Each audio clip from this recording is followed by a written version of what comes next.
നമസ്കാരം പ്രിയ പ്രേക്ഷകരെ. നാട്ടിൽ വൈദ്യുതി മുടക്കം പതിവായിരിക്കുകയാണ്. അത് പകലെന്നോ രാത്രിയോ ഒന്നുമില്ലാതെ എപ്പോൾ വേണമെങ്കിലും പോകാവുന്നൊരവസ്ഥ. ഇത് കുറേ കാലമായിട്ട് അങ്ങനെ ഇല്ലായിരുന്നു. പക്ഷേ ഈ ഒരു മാസത്തോളമായിട്ട് സ്ഥിരമായിട്ട് രാത്രി പവർ കട്ടുണ്ട്. അത് എപ്പോൾ വേണമെങ്കിലും പോകാം. അതിന് പ്രത്യേക സമയങ്ങളൊന്നുമില്ല. മാത്രമല്ല ലോകകപ്പ് ഫുട്ബോൾ നടക്കുന്ന ഈ വേളയിലൊക്കെ വളരെ ആവശ്യത്തോടെ നിൽക്കുമ്പോഴാണ് ഇങ്ങനെയുള്ള വൈദ്യുതിയൊക്കെ പോകുന്നത്. അത് വളരെ ജനങ്ങൾക്കിടയിലൊക്കെ വളരെയധികം അമർഷം ഉണ്ടാക്കിയിട്ടുണ്ട്. ഇതിനെപ്പറ്റിയൊക്കെ നാട്ടുകാരുടെ ചില പ്രതികരണങ്ങളൊക്കെ ഒന്ന് കേട്ടിട്ട് വരാം. പകലെന്നോ രാത്രിയെന്നോ ഇല്ലാതെ ഈ ഒരു കറണ്ട് പോക്ക്, അത് പ്രത്യേകിച്ച് സമയവും അറിയിക്കുന്നത് എല്ലാ ബിസിനസ്സുകാർക്കും, എല്ലാ വ്യാപാരികൾക്കും, എല്ലാ പ്രസ്ഥാനക്കാർക്കും അത് വലിയ നഷ്ടമായിട്ട് മാറിയിരിക്കുകയാണ്. വലിയൊരു തലവേദന. ആർക്കും തൊഴിൽ ചെയ്ത് മുന്നോട്ട് പോകാൻ കഴിയാത്തൊരവസ്ഥ ഈ വൈദ്യുതി. ഇപ്പോൾ പകലും പോകുന്നുണ്ടല്ലേ? പകല് സമയമില്ല, എപ്പോഴൊന്നില്ല, എപ്പോഴും പൊയ്ക്കൊണ്ടിരിക്കുകയാണ്. അപ്പോൾ അതിനൊരു പരിഹാരം വളരെ ആവശ്യമാണ്. അത് ഈ അടുത്ത കാലത്താണ് ഒരു മാസമായിട്ട് ഇത് സ്ഥിരമായി പോകുന്നു. അപ്പോൾ ഈ പലർക്കും പണ്ട് കാലങ്ങളിൽ ജനറേറ്ററുകളും ഇൻവെർട്ടറൊക്കെ ഉണ്ടായിരുന്നു. പലരും അതൊന്നും ഇപ്പം ഇല്ല.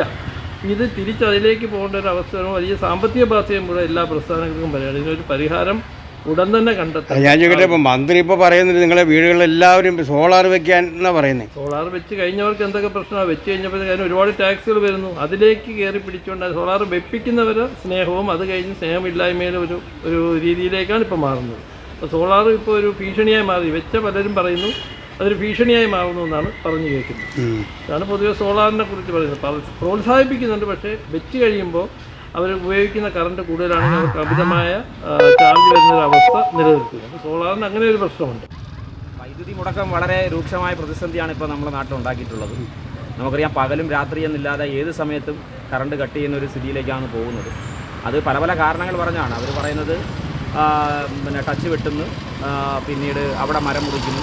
ഇതെല്ലാം ഒരേ സമയത്ത് ചെയ്യാൻ പറ്റുന്ന കാര്യങ്ങളാണ്. പക്ഷേ അതൊന്നും ചെയ്യാതെ അവരുടെ ഇഷ്ടപ്രകാരം അവരുടെ ചില ടൈമുകളെല്ലാം എടുത്തുകൊണ്ട് കറണ്ട് കട്ട് ചെയ്യുകയാണ്. പ്രത്യേകിച്ച് നമുക്കറിയാം, വേൾഡ് കപ്പ് പോലുള്ള വളരെ പ്രധാനപ്പെട്ട മത്സരങ്ങൾ നടക്കുന്ന സമയത്ത് പോലും കറണ്ട് കട്ടാണ്. കഴിഞ്ഞ ദിവസം കേരളത്തിലെ മറ്റ് സ്ഥലങ്ങളിലൊക്കെ KSEB ജീവനക്കാരെ കയ്യേറ്റം ചെയ്തു എന്നുള്ള വാർത്തകളൊക്കെ ഇവിടെ വരുന്നത്. ഈ കറണ്ട് കട്ട് മഴയെ സംബന്ധിച്ച് മഴയായിട്ട് വല്ല ബന്ധമുണ്ടോ? മഴ ഇല്ലാത്തതുകൊണ്ടാണോ? മഴയായിട്ട് ഒരു ബന്ധവും ഇല്ല. കാരണം മഴയില്ലാത്ത സമയത്ത് കഴിഞ്ഞ 10 വർഷമായി ഇവിടെ ഇടതുപക്ഷ ജനാധിപത്യ മുന്നണി ഗവൺമെൻറ് അധികാരത്തിലിരുന്ന സമയത്ത് പോലും കറണ്ട് കട്ടില്ലായിരുന്നു.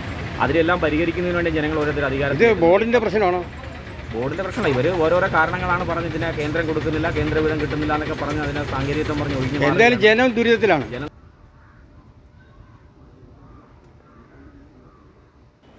ഇപ്പോഴത്തെ ഈ സാഹചര്യത്തിൽ കറണ്ട് കട്ട് വളരെ കൂടുതലാണ്. വിട്ട് ഏതാണ്ട് ഒരു മണിക്കൂറൊക്കെയാണ് കറണ്ട് വന്ന് പോകുന്നത്.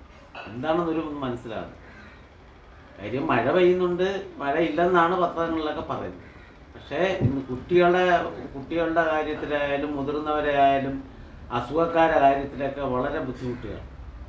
കാര്യം പാചകം തന്നെ ചെയ്യാൻ നേരത്തായിരിക്കും കറണ്ട് പോകുന്നത്. ചിലപ്പോൾ വോൾട്ടേജും കാണും.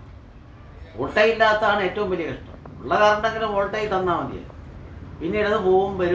ഇപ്പോൾ രാത്രി എത്ര സമയം പോകുന്നുണ്ട്? രാത്രി 1 മണിക്കൂറൊക്കെയാണ് പോകുന്നത്. ചിലപ്പോൾ അരമണിക്കൂർ, ചിലപ്പോൾ അങ്ങോട്ട് വന്നിട്ട് ഒരു 10 മിനിറ്റ് കഴിഞ്ഞ് വീണ്ടും പോവുക. ഇത് ഈ അടുത്ത കാലത്ത് തുടങ്ങിയൊരു സംഭവമാണ്. ഈ അടുത്ത കാലത്ത് തുടങ്ങി എന്താണെന്ന് ഒന്നും മനസ്സിലാകുന്നു. ഇപ്പോൾ കേരള ഇരുട്ടിലേക്കാണോ? ഒന്നും മനസ്സിലാകുന്നില്ല. ജനങ്ങൾ അക്ഷരാർത്ഥത്തിൽ ബുദ്ധിമുട്ടുക. വളരെ ആവേശത്തോടെയാണ് ഈ ഗവൺമെന്റിനെ ജയിപ്പിച്ചു വിട്ടത്. ജനങ്ങളെ സത്യത്തിൽ ഈ സർക്കാർ വഞ്ചിക്കുകയാണ്.